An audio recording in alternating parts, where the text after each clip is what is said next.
दोस्तों आज हम बात कर रहे हैं क्लास 10 के एक important poem tiger in the zoo की, जिसे लिखा है लेस्ली नॉरिस ने। इस पोएम में दो इमेजेस प्रेजेंट किए गए हैं जो कि बड़े कंट्रास्टिंग हैं, एक दूसरे के ऑपोजिट हैं। एक इमेज है जबकि टाइगर जू में है और दूसरा जबकि वो नेचुरल हैबिटेट में होता, अपने प्राकृतिक वातावरण में होता। ये पोएम जू से शुरू होती है और फाइनली कंक्लूड भी जू पर ही होती है। तो चलिए देखते हैं इस पोएम को। He stalks in his vivid strips the few steps of his cage on pads of velvet quiet in his quiet rage difficult words। सबसे पहले stalks का मतलब होता है दोस्तों पीछा करना, पर्टिकुलरली जब प्रेडेटर्स अपने प्रे का पीछा करते हैं, यानी शिकारी अपने शिकार का पीछा करते हैं। विविड का मतलब ब्राइट है यहाँ पर, और स्ट्रिप्स का मतलब होता है धारियां।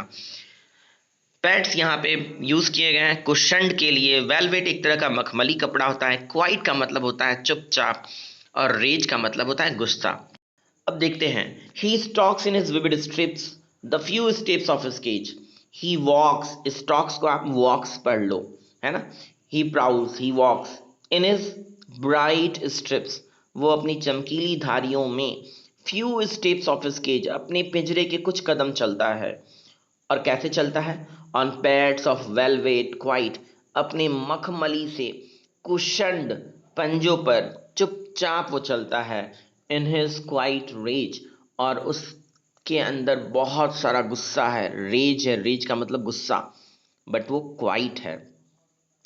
मेरे यहाँ पे दो सवाल हैं आपसे दोस्तों। पहला, ग्रुप्स ऑफ टाइगर को एक वर्ड में इंग्लिश में क्या बोलते हैं? मुझे सर्च करके कमेंट बॉक्स में जरूर लिखिएगा। और दूसरा, QUIET, क्वाइट का मतलब तो चुपचाप हो गया, कीप क्वाइट। दूसरा होता है QUITE, इस QUITE का मतलब मुझे कमेंट बॉक्स में भी बताइएगा।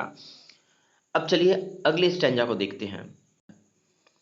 He should be lurking in shadow, sliding through long grass near the water hole where the plum deer pass।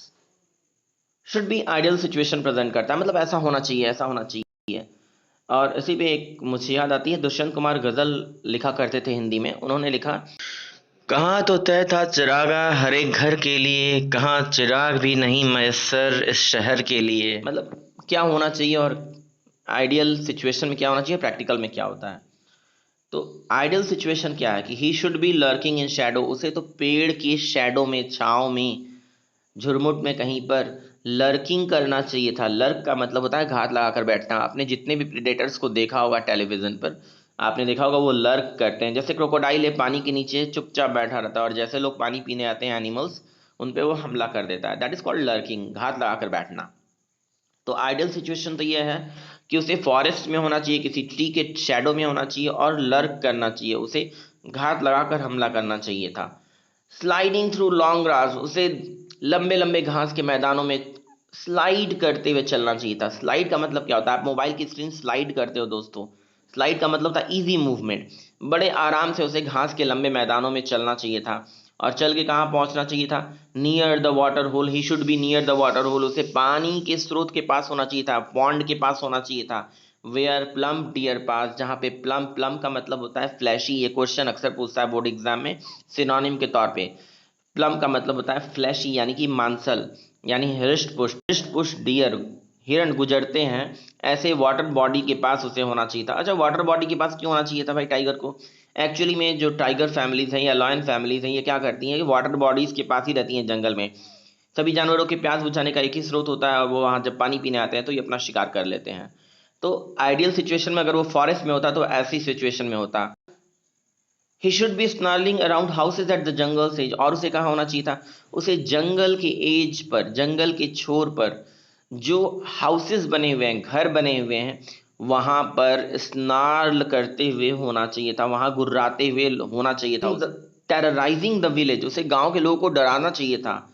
Bearing his white fangs his clause, अपने सफेद फैंक्स, दांतों को दिखलाते हुए, अपने पंजों को दिखलाते हुए लोगों को डराना चाहिए था। फैंक्स का मतलब वैसे तो होता है सांप के दांत दोस्त, बट यहाँ पे टाइगर की टीथ के लिए भी यूज किया है पोएट।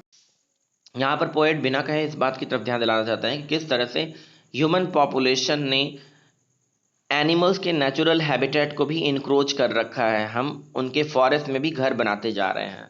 बट तो ये आइडियल सिचुएशन है। But he is locked in a concrete cell, वो एक मजबूत से पिंजरे में बंद है। हिज स्ट्रेंथ बिहाइंड बार्स, उसकी जो स्ट्रेंथ है, उसकी ताकत है, वो सारी बिहाइंड बार्स, सलाखों के पीछे है केज के। Stalking the length of his cage, वो चल भी कितना पाता है, सिर्फ जितनी लंबी केज है उतने में वो चल पाता है। इग्नोरिंग विजिटर्स, और जो विजिटर्स आते हैं उन्हें देखने के लिए, उनके साथ फोटोग्राफी कराने के लिए, वो उन्हें इग्नोर करता है। He hears the last voice at night, the patrolling car, और आखिरी जो आवाज़ उसे सुनाई पड़ती है यहाँ पर केज के अंदर, वो क्या है, शहरों में पेट्रोलिंग कार्स, जब पुलिस की कार पेट्रोल करने के लिए गाड़ियाँ निकलती हैं, तो वो आखिरी साउंड है जो वो सुनता है रात को।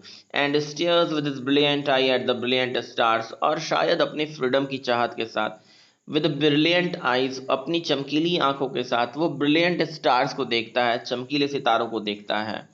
और इस तरह से ये पोएम एंड होती है।